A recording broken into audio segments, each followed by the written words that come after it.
Justiça, Segurança e Cidadania, com Vilmara Fernandes.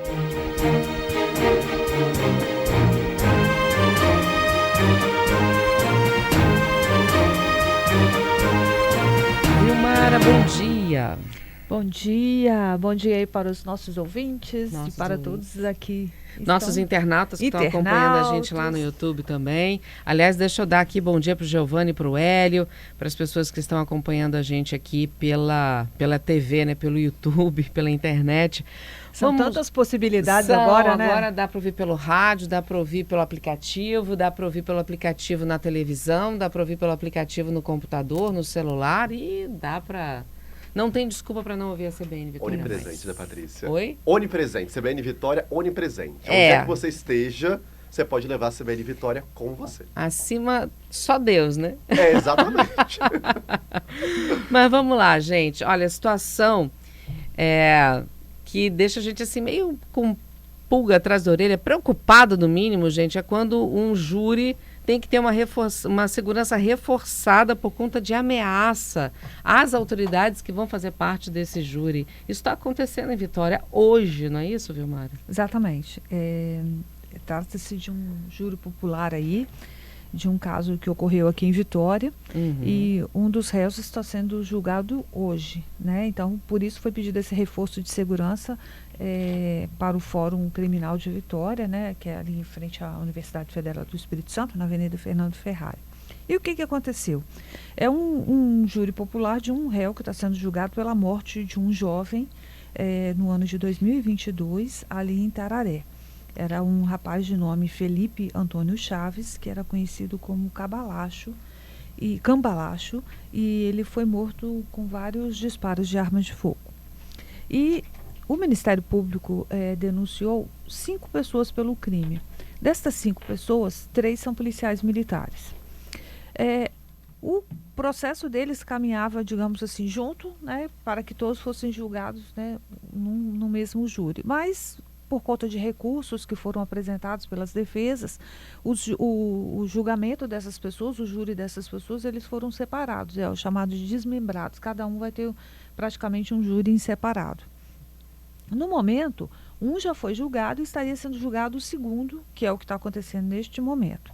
Só que em maio, quando foi julgado o primeiro denunciado, o primeiro réu deste caso, lá, durante o interrogatório, ele disse que um outro réu tinha conversado com ele e feito ameaças ao juiz, ao promotor, um delegado, né? E isso está constando e consta, inclusive, na sentença dele. Essa pessoa julgada em maio, que tem o nome de Wallace, ela foi condenada a 27 anos de prisão por este crime, né? O crime da morte, o assassinato do jovem Felipe. E aí foi neste interrogatório que ele citou que um réu teria feito ameaças aí a todas essas autoridades que teriam participado aí de alguma forma, em algum momento aí, na investigação desse crime, e que se ele de alguma forma, segundo a fala, né, do rapaz, que ele usa o termo assim, que de alguma forma prejudicasse eles na condução desse processo, que ele iria matar.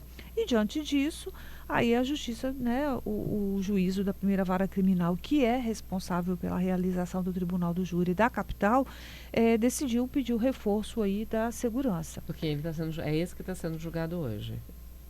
Ele pediu reforço da segurança para o juiz, para o promotor, para o delegado, entendeu? No júri, para o júri que está sendo realizado exatamente agora, né? Nesse momento agora, já foram... está sendo de manhã. Começou às 9 horas. O júri popular, em geral, ele tem um horário para começar, mas o horário que termina é uma incógnita, né? Mas, assim, nós pegamos algumas informações aí de que o júri já foram ouvidos, as testemunhas, e neste momento está sendo ouvido um especialista do Ministério Público do Rio de Janeiro. Esse caso, ele tem uma particularidade, porque a identificação dessas pessoas precisou de uma equipe. Na época em que começou essa investigação, nós não tínhamos ainda configurada o que nós temos agora de polícia científica, né? Já tinha um trabalho feito pelos peritos, mas não como a polícia científica de hoje.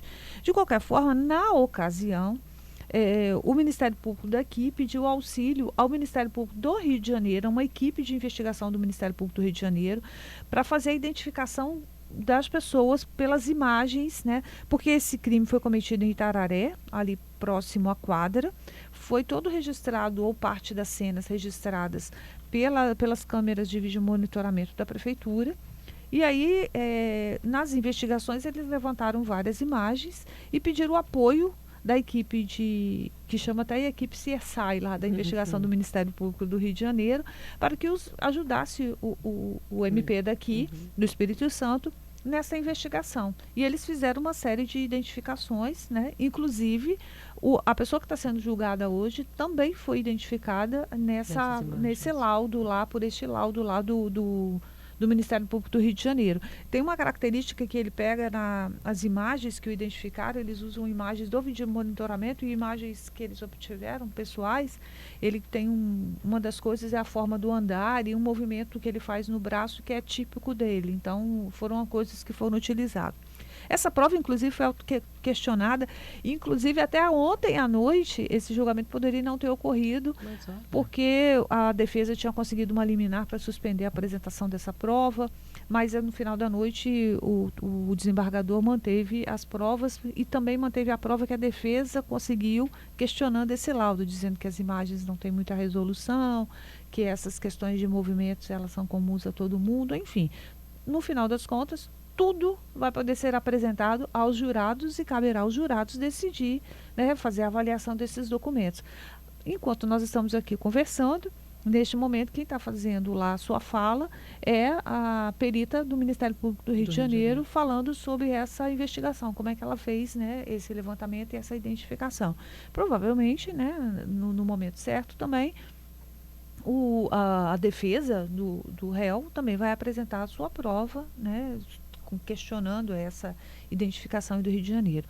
Esse caso que envolve são 5 pessoas, uma já foi julgada, outra está sendo julgada hoje, né, está enfrentando o júri popular, ainda existem outras 3 pessoas, né, que vão ser alvo aí do julgamento. Inclusive, a pessoa que teria feito acusações, né, segundo o réu que já foi condenado, seria um cabo da Polícia Militar. Né? O advogado dele nega essas informações, diz que ele não teria interesse nenhum em ameaçar nem juiz, nem nenhum promotor, nem nada, que isso é devaneio do outro réu, né? Mas, de qualquer forma, em decorrência dessas supostas ameaças, é que foi feito esse pedido de segurança. Esse caso desse jovem, ele foi morto lá e inicialmente se chegou até a falar de uma atuação de milícia, né? De uma organização ali, mas as provas ao longo da apuração desse crime mudaram aí para um homicídio mesmo, entendeu? Do réu, mas que tem essa participação aí de militares. Então, a segurança está reforçada efetivamente na região? Sim, foi aumentado o número de equipes, né, da Polícia Militar que ficaram lá com mais uma viatura, que a segurança é feita aí com o apoio da Polícia Militar, né, que foi ampliada lá. Então, quem passar ali na região da UFES, próximo ao fórum, vai ver uma movimentação maior, é por conta disso. Por conta desse reforço aí no julgamento dessa última pessoa aí, né? A gente continua acompanhando, saber quando é que o júri vai terminar, né? Se termina hoje, se vier à madrugada, às vezes tem alguns que varam à madrugada. Nossa, também. tem. A gente já acompanhou alguns julgamentos que duram. O último, vamos lembrar aí o julgamento da médica Milena, né? Foram 8 dias, né, de julgamento. E olha que nós estamos falando de julgamento que já foi feito com a metodologia mais recente, né?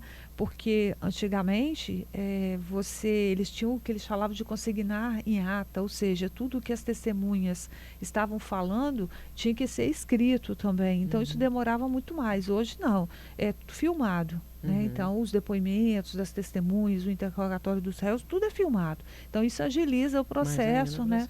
Ainda assim, o julgamento demorou 8 dias, né? Tem julgamentos aí que demoram 3, 4 dias, né?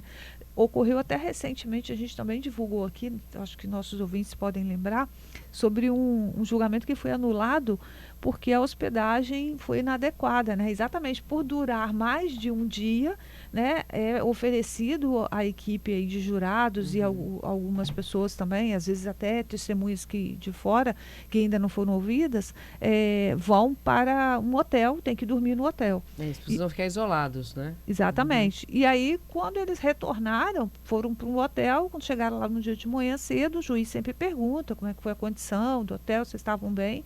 E aí eles declararam, não, nós passamos a noite insone, porque as condições do hotel não eram seguras, não eram adequadas, e não temos condições de continuar fazendo o júri, porque a gente não tem condições físicas de continuar. E o júri foi anulado naquele dia, exatamente por conta de uma hospedagem não considerada inadequada. Só para você ver o impacto que isso tem, né? Pelo tempo que demora. Às vezes demora 1, 2, 3 dias, entendeu? Mas se passar esse tempo todo dormindo em condições inadequadas, sem chance, Não, né? e a questão ali Cansado. também, eles apontaram questões de segurança, dependendo do tipo de julgamento, às vezes envolve questões de tráfico de drogas. Risco pra ele, E aí é risco para eles, então precisa ser colocado. E foi uma curiosidade que a gente trouxe aqui na época para os nossos ouvintes, dizendo exatamente isso, né? Que uma hospedagem pode até anular um júri, né? Anular um júri.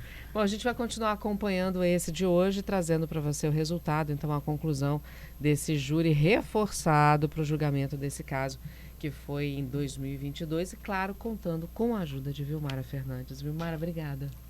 Bom, um dia para todos nós e até quarta. Até quarta que vem.